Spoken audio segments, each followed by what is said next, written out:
உருட்டு உதயநிதியே சேப்பாக்கம் சேகுவேராவே எதற்குமே லாயக்கற்ற நடிகைக்காக பாலிடாயில் குடித்த ஒரு பன்னாடை தான் நமக்கு இருக்கக்கூடிய துணை முதலமைச்சர்.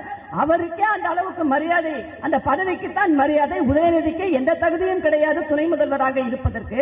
இந்த பக்கம் கலெக்டர் எழுந்து நின்று அந்த இன்ப நிதியின் நண்பர்களுக்கு சீட்டை விட்டுட்டு வேடிக்கை பார்த்துக் கொண்டிருக்கிறாங்க. இதுதான் இந்த ஆட்சியின் லட்சணம்.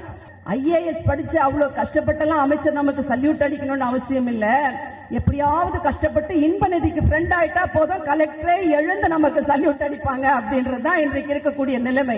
பேரறிஞர் அண்ணா இந்த அமைச்சரவை பட்டியலை தம்பி ராமச்சந்திரனிடம் கொண்டு போய் காட்டிவிட்டு வாருங்கள், இந்த ஆட்சி வருவதற்கு காரணமானவர் அவர்தான், இந்த அமைச்சரவை பட்டியலை அவர் பார்த்து சரி செய்து தரட்டும் என்று கூறுகிறார். அதன் பிறகுதான் புரட்சி தலைவர் அந்த அமைச்சரவை பட்டியலை பார்த்து கொடுத்த பின்னால் தான் அமைச்சரவையே பதவியேற்கிறது என்றால் இந்த ஆட்சி வருவதற்கு இன்றைக்கு இருக்கக்கூடிய கேடுகெட்ட திமுக என்னும் திராவிட முன்னேற்ற கழகம் இன்றைக்கு ஆட்சி கட்டிலில் இருப்பதற்கு அன்றைக்கே காரணமானவர் நம்முடைய புரட்சி தலைவர் எம்ஜிஆர் அவர்கள்தான்.